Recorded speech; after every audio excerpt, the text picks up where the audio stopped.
Bismillahirrahmanirrahim. Assalamu alaikum, урматтуу мекендештер. Бардыгыбызды жараткан Аллах Таалага чексиз мактоолор болсун. Дүйнө ахиреттин бактылуулугун көрсөтүп берген пайгамбарыбыз Мухаммад саллаллаху алейхи вассаламга салам жана салаваттар болсун. Урматтуу мекендештер, ушул күндөрдүн султаны болгон жума күн бардыгыбызга маарек болсун.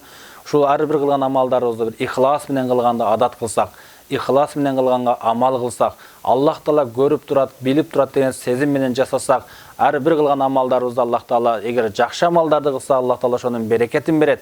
Эгер күнөө иштерди кылган болсо, Аллах Тааланын жазасын берет деген ар бир момун ушул сезим менен амал кылган болсок, ушул ихлас туурасында мен силерге бир хадис Аби Хурайрата радиаллаху анху qala Rasulullah sallallahu aleyhi ve sellem men qala la ilahe illallah muhlisan dakhalal jannah.